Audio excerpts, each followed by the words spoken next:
আপনারা যে যাই বলুন না কেন, তামিম ইকবাল বাঘের বাচ্চা। বাংলাদেশ ক্রিকেট বোর্ড ইলেকশনকে কেন্দ্র করে যেই ঘটনাগুলো ঘটেছে গত কদিনে, নেগোসিয়েশন, দুই গ্রুপের এক হওয়া, 9+3, 10+2, 11+1, মানে ভাগাভাগির ইকুয়েশন নিয়ে অনেক ডিসকাশনস, তামিম ইকবালের সাথে রাজনৈতিক ট্যাগ জুড়ে যাওয়া, ক্যাটাগরি 1 জেলা বিভাগ থেকে নির্বাচিত পরিচালক কারা হবেন সেই জায়গায় ম্যানিপুলেশনের অভিযোগ। একজন প্রার্থী এমন অভিযোগও করেছেন যে তিনি তার বিভাগের অন্য প্রার্থীদের সাথে যোগাযোগ করতে পারছেন না, সবাই ফোন সুইচ অফ করে কোন একটা পার্টিকুলার জায়গায় কারো আশ্রয় রয়েছেন। সিরিয়াসলি রাজশাহী বিভাগের প্রার্থী এই অভিযোগটা করেছেন গতকাল। এরকম একটা অবস্থা যখন এখানটায় বিরাজ করে, যেখানটায় একজন সাবেক সভাপতি, বিতর্কিত সভাপতি, দুর্নীতিগ্রস্ত সভাপতি হুট করে নতুন করে আলোচনায় এসে কিংমেকার হয়ে যান, যেখানটায় বাংলাদেশ ক্রিকেট বোর্ডে নাজমুল হাসান পাপন অধ্যায়ের সাথে জড়িত এমন একজন যিনি ওই সময় বিপিএল এ দল পরিচালনা করেছিলেন, যিনি ডিফল্টার এবং যার ফ্যামিলি মেম্বারদের বিরুদ্ধে ফিক্সিং এর নানা ধরনের অপ্রকাশ্য অভিযোগ রয়েছে, সেই লোকগুলো যখন ক্রিকেট বোর্ডে এক পা দিয়ে রাখেন, যখন বাংলাদেশের শীর্ষস্থানীয় একটা গ্রুপ যারা বিভিন্ন আর্থিক প্রতিষ্ঠানকে অনেকটা ন্যাংটা করে দিয়ে টাকা পয়সা নিয়ে হাতিয়ে হাজার হাজার কোটি টাকা লুটপাট করেছে, সেই গ্রুপের কোনো একটা কনসোর্টিয়ামের প্রধান নির্বাহী কর্মকর্তা তারা যখন বাংলাদেশ ক্রিকেট বোর্ডের পরিচালকের চেয়ারে বসার জন্য তাদের পশ্চাৎদের রেডি করে রাখেন, ঠিক তখন ওই ইলেকশনে তামিম ইকবাল কেন, যে কোনো বিবেকবান মানুষের আসলে অংশগ্রহণ করাটা কোনোভাবেই সমর্থনযোগ্য না। আমি তামিমকে নিয়ে কন্টেন্ট করেছিলাম এবং আমি বলেছিলাম 2-3 দিন আগে যে why Tamim, you need to get the support from a particular party if you want to play your role as the head of the operations. You don't need to get anyone support. এটা তামিম তার নিজেকে দিয়েই, তামিম ইকবাল ব্যক্তি তামিম ইকবালকে দিয়েই সেটা করতে পারে। দুদিন পেরিয়েছে, ব্যক্তি তামিম ইকবাল যখন দেখেছে এখানটায় গোষ্ঠীগত, রাজনৈতিক, প্রশাসনিক নানা ধরনের নোংরামি, তিনি তাকে সরিয়ে নিয়েছেন। বাংলাদেশ ক্রিকেট বোর্ড থেকে, ক্রিকেট বোর্ডের ইলেকশন থেকে আপনারা সবাই জানেন ক্যাটাগরি কয়টা, বেসিক ক্যাটাগরি হচ্ছে মূলত 3টা।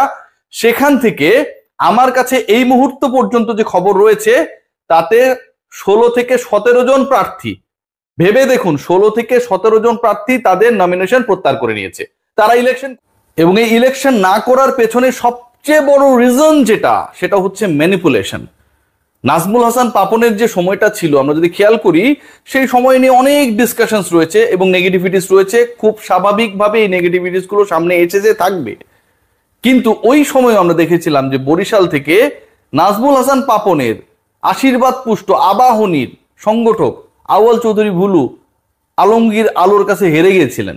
সিরিয়াসলি এখন এমন একটা অবস্থা যে রাজশাহীতে যে ঘটনাটা ঘটছে, সেখানটার কাউন্সিলরদের সাথে একজন প্রার্থী যোগাযোগ করতে পারছে না, আত্মগোপনে সবাই চলে গেছে, অথবা সবাইকে একটা জায়গায় গেট লক করে রাখা হয়েছে। এই যে অভিযোগ, এটা আমার বক্তব্য না, এটা অভিযোগ, মিডিয়া এসেছে, এটার উত্তর কে দেবে ভাই? বাংলাদেশ ক্রিকেট বোর্ডে এই যে নজিরবিহীন ঘটনা, কখনোই এমনটা ঘটে নাই, কখনো না। আমার কথা আপনারা বাদ দেন, অন্য যে সাংবাদিকরা রয়েছে, সংবাদ মাধ্যমে অন্য যে কলিগরা আমাদের কাজ করে, সবার দিকে তাকান, প্রত্যেকেই তাদের ক্যারিয়ারে এরকম ঘটনা কখনো দেখে নাই।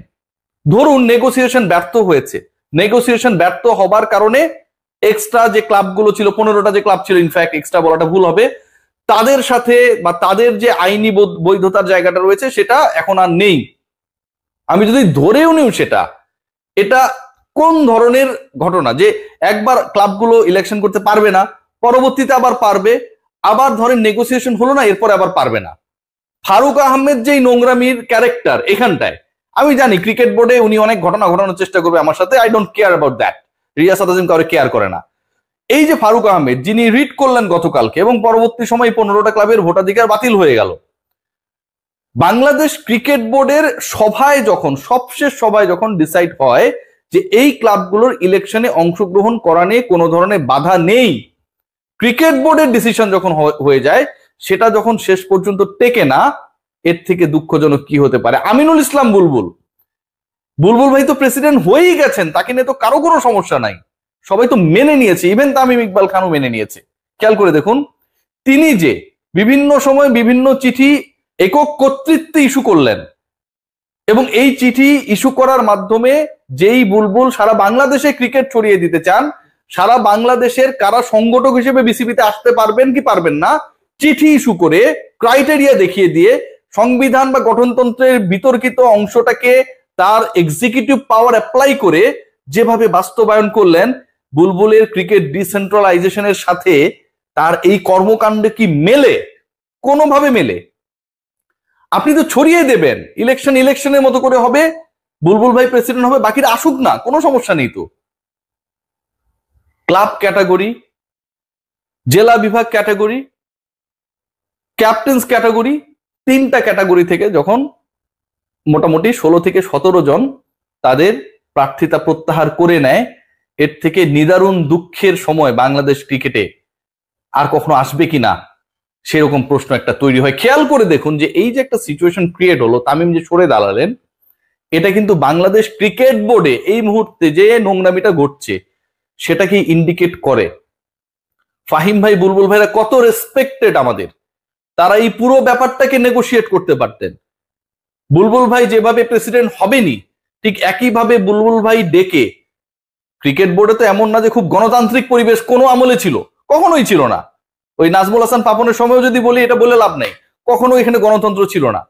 বুলবুল ভাই যদি এই নেগোসিয়েশনটা করতেন, বুলবুল ভাই যদি জেলা বিভাগে যেই ধরনের তার সাপোর্ট লাগবেই প্রেসিডেন্ট হবার জন্য এই নোংরামিটা বন্ধ করতেন, বুলবুল ভাই যদি ক্লাবের অর্গানাইজাররা যারা আলটিমেটলি আপনারা সবাই জানেন এখানে আবাহনী নেই, মোহামেডান নেই, প্রাইম ব্যাংক নেই, বড় বড় ক্লাবগুলো কেউ নেই ভাই। এই বুলবুল ভাই যে ক্রিকেট চালাবেন, ক্লাবগুলোই তো ক্রিকেটারদের পারিশ্রমিক দেবে, প্রিমিয়ার লিগ থেকে শুরু করে সব জায়গায়।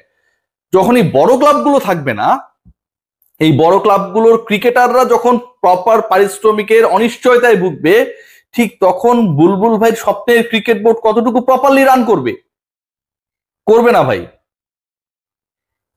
তামিম ইকবাল আজকে যে কাজটা করেছেন, তামিম ইকবাল আজকে যেভাবে প্রার্থিতা প্রত্যাহার করে নিয়েছেন, আমার কাছে আমি জাস্ট কোরিলেট করতে পারি যে তার বিশ্বকাপে শিওর শট ছিল যে তিনিই ক্যাপ্টেন, তাকে কেউ সরাতে পারবে না 23 ওয়ার্ল্ড কাপের কথা।